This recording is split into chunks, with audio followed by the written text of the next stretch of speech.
John chapter 6. After this, Jesus went to the other side of the Sea of Galilee, also called the Sea of Tiberias.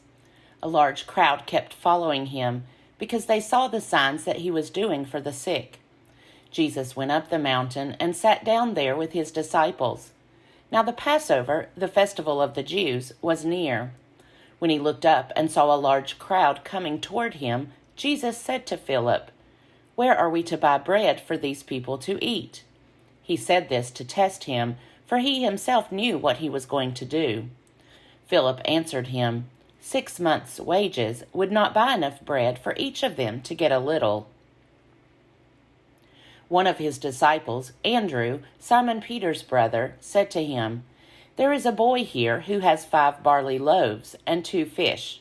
But what are they among so many people?" Jesus said, "Make the people sit down." Now there was a great deal of grass in the place, so they sat down, about 5,000 in all. Then Jesus took the loaves, and when he had given thanks, he distributed them to those who were seated, so also the fish, as much as they wanted. When they were satisfied, he told his disciples, "Gather up the fragments left over, so that nothing may be lost." So they gathered them up, and from the fragments of the 5 barley loaves, left by those who had eaten, they filled 12 baskets. When the people saw the sign that he had done, they began to say, "This is indeed the prophet who is to come into the world." When Jesus realized that they were about to come and take him by force to make him king, he withdrew again to the mountain by himself. When evening came, his disciples went down to the sea, got into a boat, and started across the sea to Capernaum. It was now dark, and Jesus had not yet come to them. The sea became rough because a strong wind was blowing. When they had rowed about 3 or 4 miles, they saw Jesus walking on the sea and coming near the boat, and they were terrified. But he said to them, "It is I, do not be afraid." Then they wanted to take him into the boat, and immediately the boat reached the land toward which they were going. The next day, the crowd that had stayed on the other side of the sea saw that there had been only one boat there. They also saw that Jesus had not got into the boat with his disciples, but that his disciples had gone away alone. Then some boats from Tiberias came near the place where they had eaten the bread after the Lord had given thanks. So when the crowd saw that neither Jesus nor his disciples were there, they themselves got into the boats and went to Capernaum looking for Jesus. When they found him on the other side of the sea, they said to him, "Rabbi, when did you come here?" Jesus answered them, "Very truly, I tell you, you are looking for me, not because you saw signs, but because you ate your fill of the loaves. Do not work for the food that perishes, but for the food that endures for eternal life, which the Son of Man will give you. For it is on him that God the Father has set his seal." Then they said to him, "What must we do to perform the works of God?" Jesus answered them, "This is the work of God, that you believe in him whom he has sent." So they said to him, "What sign are you going to give us then, so that we may see it and believe you? What work are you performing? Our ancestors ate the manna in the wilderness, as it is written, 'He gave them bread from heaven to eat.'" Then Jesus said to them, "Very truly I tell you, it was not Moses who gave you the bread from heaven, but it is my Father who gives you the true bread from heaven. For the bread of God is that which comes down from heaven and gives life to the world." They said to him, "Sir, give us this bread always."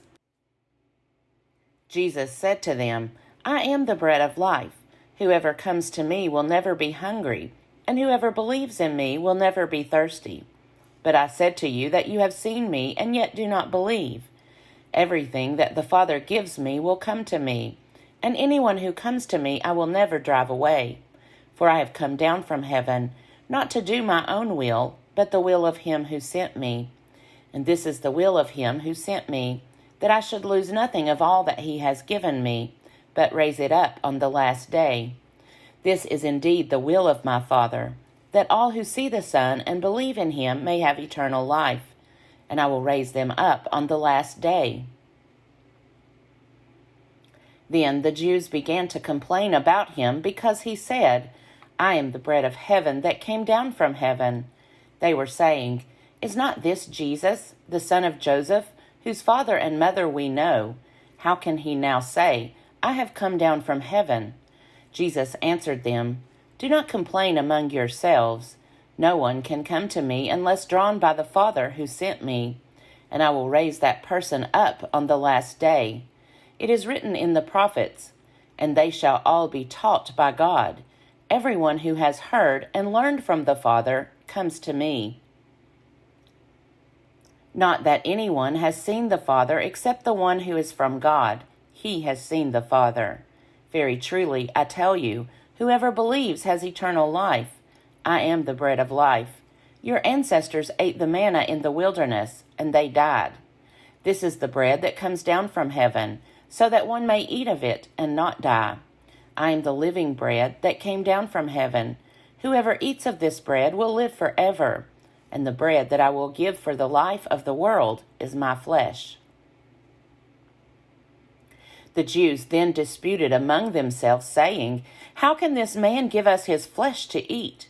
So Jesus said to them, "Very truly, I tell you, unless you eat the flesh of the Son of Man and drink his blood, you have no life in you. Those who eat my flesh and drink my blood have eternal life, and I will raise them up on the last day. For my flesh is true food, and my blood is true drink. Those who eat my flesh and drink my blood abide in me, and I in them.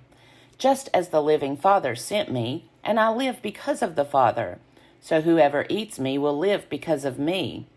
This is the bread that came down from heaven, not like that which your ancestors ate, and they died. But the one who eats this bread will live forever." He said these things while he was teaching in the synagogue at Capernaum. When many of his disciples heard it, they said, "This teaching is difficult. Who can accept it?" But Jesus, being aware that his disciples were complaining about it, said to them, "Does this offend you? Then what if you were to see the Son of Man ascending to where he was before? It is the Spirit that gives life. The flesh is useless. The words that I have spoken to you are spirit and life. But among you there are some who do not believe." For Jesus knew from the first who were the ones that did not believe, and who was the one that would betray him. And he said, "For this reason I have told you that no one can come to me unless it is granted by the Father." Because of this, many of his disciples turned back and no longer went about with him. So Jesus asked the 12, "Do you also wish to go away?" Simon Peter answered him, "Lord, to whom can we go? You have the words of eternal life. We have come to believe and know that you are the Holy One of God." Jesus answered them, "Did I not choose you, the 12? Yet one of you is a devil." He was speaking of Judas, son of Simon Iscariot, for he, though one of the 12, was going to betray him.